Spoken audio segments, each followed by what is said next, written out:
thanks for watching. Until next time, remember, the question is, what would you do?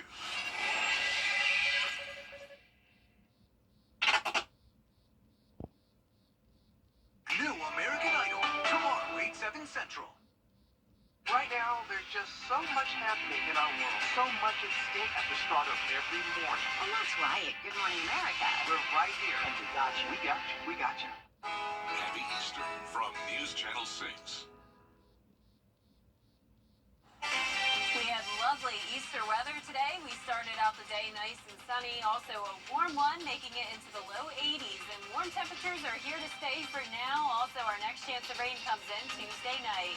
All those details coming up.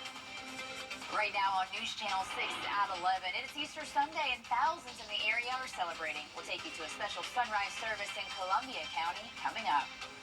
Plus, improving swim safety regulations after a child drowned at a pool in Burke County. We'll have more on the big announcement tomorrow from the Izzy Scott Foundation straight ahead. And some traffic changes go into effect tomorrow ahead of the Masters tournament, which you need to know before you hit the road in the morning as your news at 11 starts right now. Live from Television Park, this is WJBF News Channel 6 at 11. Good evening. I'm Barclay Bishop. Thanks so much for joining us on this Easter Sunday. Hope it's been a wonderful day for you. Coverage you can count on begins with Christians all across the world celebrating the resurrection of Jesus Christ. And early this morning, those in Columbia County did the same. News Channel 6's Isabella Moody has more. Easter Sunday starting bright and early, celebrating with Mosaic Church at their sunrise worship service at the Columbia County Amphitheater.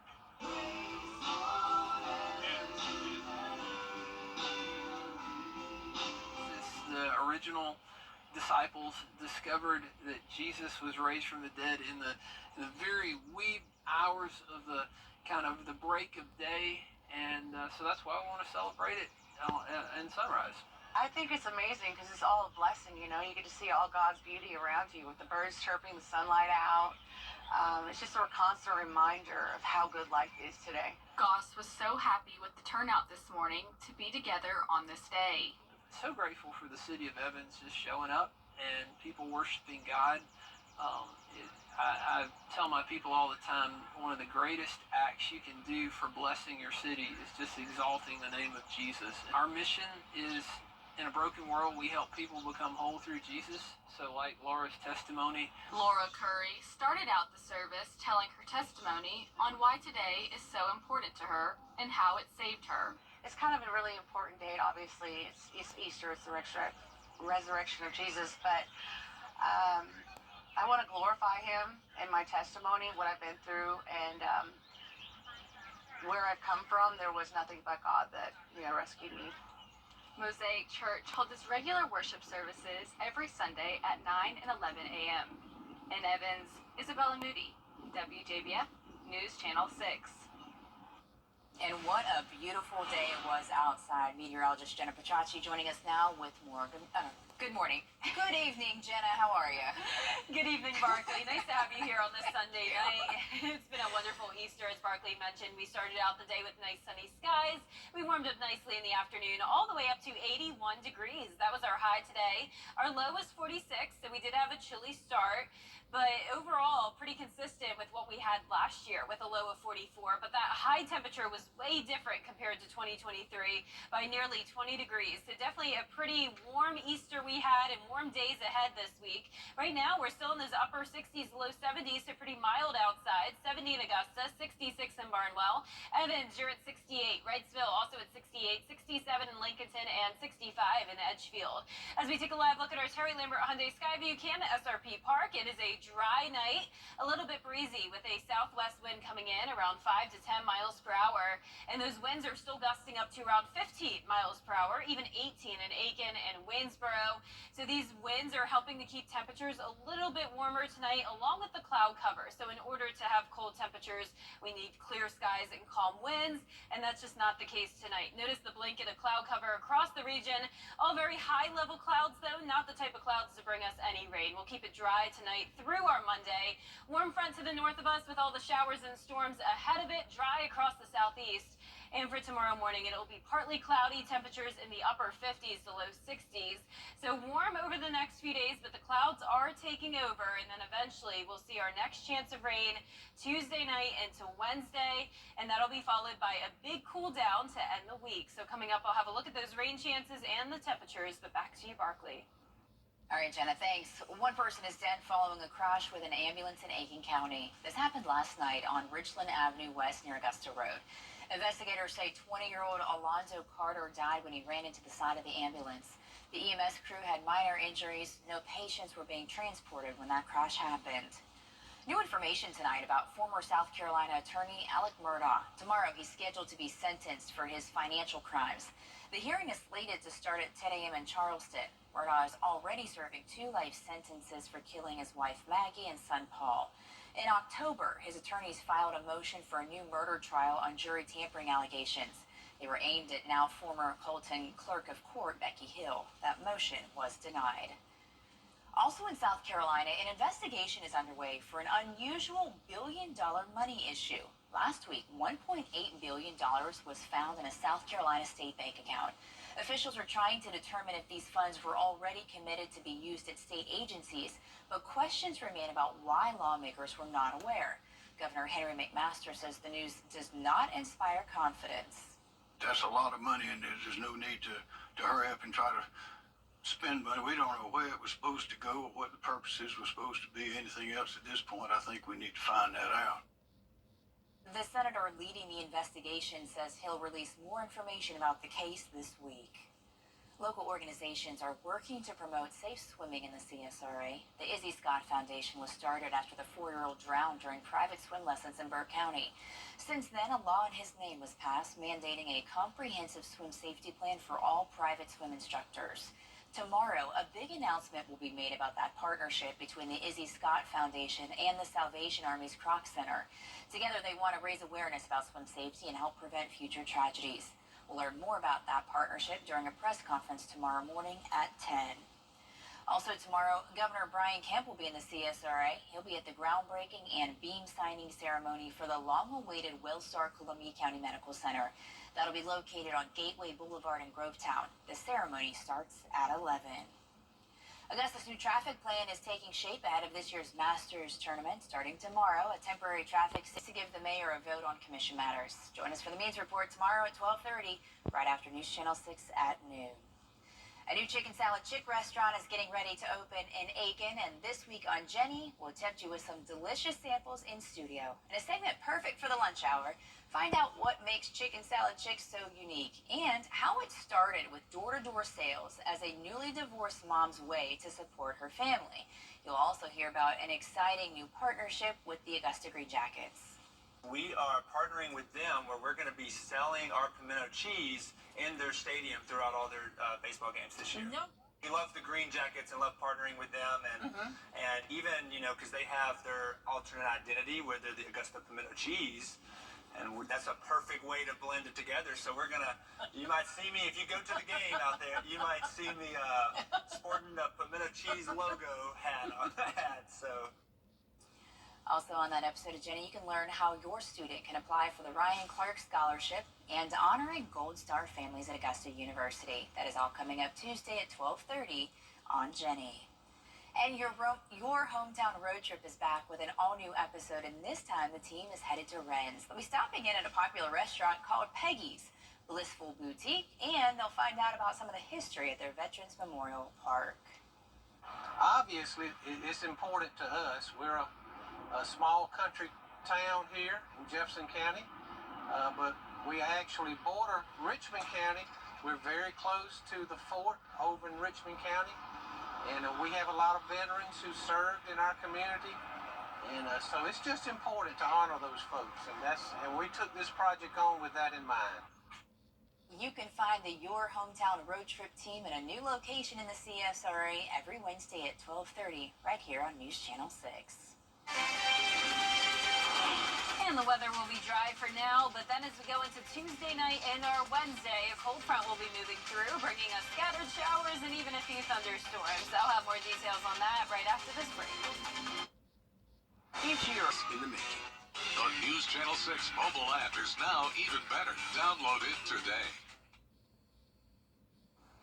Now, your most accurate forecast with WJBF Live Viper 6. Good evening. I hope you had a wonderful Easter Sunday. We definitely had wonderful weather. I'd say the nicest weekend we've had in quite some time. We had abundant sunshine and very warm temperatures. Now, the clouds have taken over. You can't see. They're all high-level clouds, not the type to bring us any rain just yet, but it will be pretty cloudy on your Monday. You'll notice. Here's the live look at our Terry Lambert Hyundai Skyview cam at the airport. A breezy night as well. A southwest wind coming in at 7 miles per hour. 70 degrees as our temperature. Feeling more like a summertime night. The winds and the clouds combined helping to keep temperatures a bit on the warmer side for now. Dew points also rising. We're in those low 50s, so definitely a little bit more moisture coming in from that southwest wind. Temperatures anywhere from those upper 60s to around the 70-degree mark.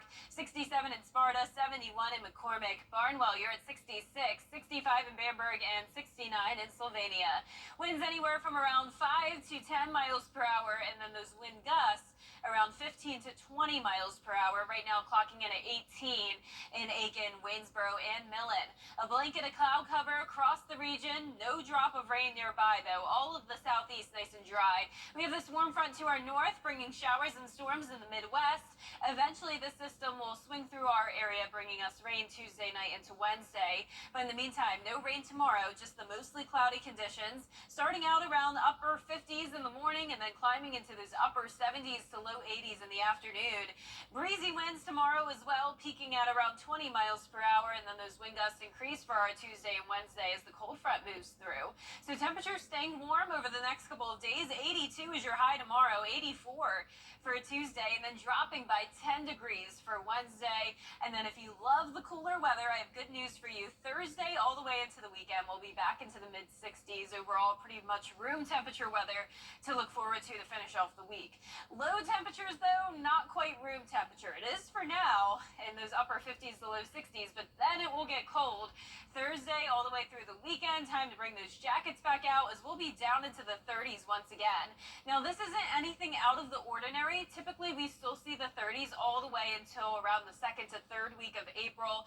Average comes on April 18th. After the 18th is typically when we start to see those morning temperatures more so in the 40s or higher than that. But for now, we do still have those up and down temperatures, usually cold in the mornings, warm in the afternoons, and that'll definitely be the case this week. So on our futurecast, you can see the clouds around the area, but no rain tomorrow. Going to be a nice day to be out and about. Then on Tuesday night, we'll start to see this cold front move through. So most of your Tuesday dry as well, but then a few showers late Tuesday into our Wednesday. This is 6 o'clock in the morning. That's when the cold front's knocking on our door. And as we switch things over to our long-range futurecast here, you can see the possibility of rain across the entire region and even some rumbles of thunder and lightning possible. As of now, a little too early to tell still, but the Storm Prediction Center has placed a marginal risk of severe weather around Greenville, Atlanta, parts of Macon for Tuesday. So it's possible by tomorrow this marginal risk will include our area, but definitely nothing widespread when it comes to severe weather, nothing I'm concerned about. Lows tonight in the upper 50s, the low 60s. Highs tomorrow in the low 80s, above average. And that 10-day forecast showing the warm temperatures for now, even still in the mid-70s by Wednesday. Then Thursday into the weekend, it will be nice and sunny with temperatures cooling down. We will be in the mid-60s.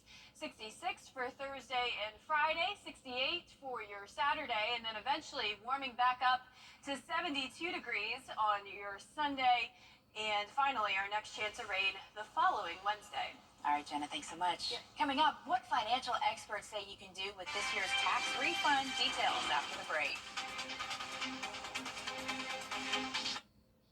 It's the room is a month interest-free, and the second one's free. Now at Rooms to Go.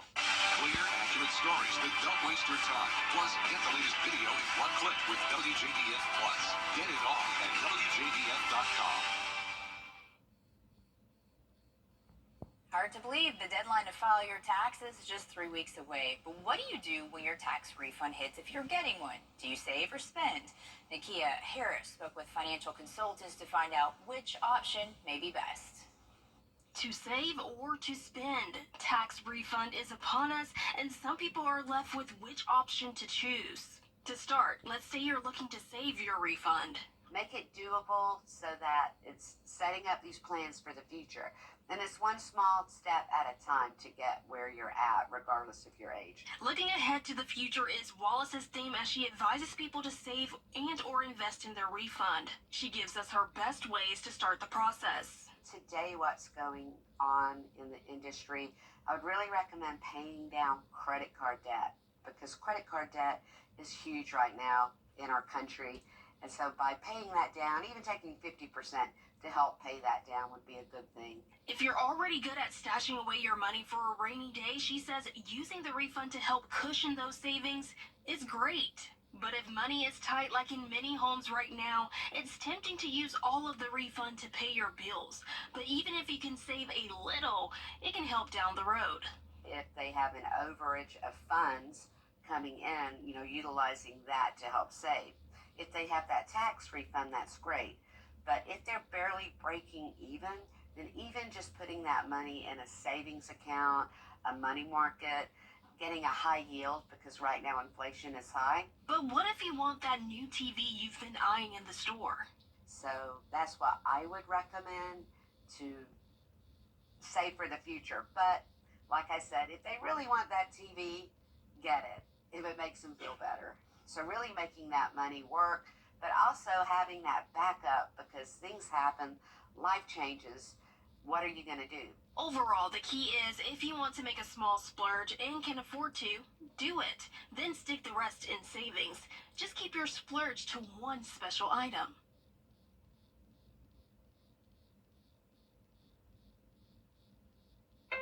For over 25 years.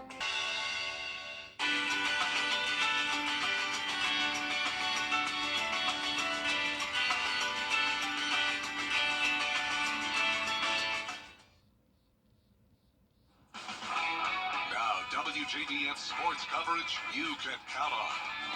The undefeated South Carolina Gamecocks looked to advance to their fourth consecutive Final Four as they took on Oregon State. Now, the Gamecocks absolutely dominated in the paint during the first half, but Oregon State battled back to pull within 4 at halftime. Midway through the third quarter, South Carolina leads 43-41. Raven Johnson makes the corner 3. Gamecocks up 46-41. A minute later, same score. Tessa Johnson knocks down the deep 3. SC leads by 8, and with 1 minute left in the third, South Carolina up 12. Ashlyn Watkins makes the very contested layup. Gamecocks end the third on a 15-5 run and lead by 8. 3.5 to play. That's Tessa Johnson driving to the basket, making the floater plus the foul. South Carolina would hold Oregon scoreless the rest of the way, win 70-58. Head coach Don Staley saying this net cutting down was very special.